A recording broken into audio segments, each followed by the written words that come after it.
ஒரு நாள் தென்னை மரங்கள் கூடி நிற்கும் சிறிய கிராமத்தில் ஒரு குழந்தை இருந்தது. அவரது பெயர் திரு. திருவுக்கு கனவுகளை உருவாக்கும் கற்பனை மிகுந்தது. அவர் எதையும் காண்பது, அதில் புது விஷயங்களை உருவாக்குவது தென்பட்டது. ஒரு மாலை நேரத்தில் அவர் ஒரு பெரிய மரத்தின் கீழே உட்கார்ந்தார். அவர் தன் கற்பனையில் நீல வண்ணத்திலான ஆவிகள் மற்றும் பிங்க் வண்ணத்தில் உள்ள காற்றழுத்தத்தால் பறக்கும் பறவைகளை பார்த்து மகிழ்ந்தார். அவை மூலையில் உள்ள மாலையை பூக்கரமாக சுற்றி இசை பாடின. இந்த காட்சி திருவை மகிழ்ச்சி நிறைந்த அளவுக்கு தூண்டியது. அந்த இரவுக்கு திரு தனது கனவுகளை வாசித்து தனது கற்பனை உலகில் மேலும் பயணிக்கத் தொடங்கினார்.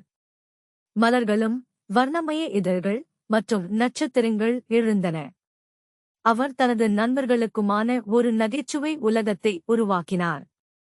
அப்போது அவர் உணர்ந்தார், கற்பனையின் சக்தி மிகப்பெரியது. எங்கள் கனவுகள் நம்மை உயரமான இடங்களுக்கு அழைத்துச் செல்லும் என்று திரு கூறினான். அவர் சுற்றுப்புறத்தில் அனைவருக்கும் கற்பனை செய்யும் துள்ளல் கொடுத்து மகிழ்ச்சியுடன் வாழ்ந்தான்.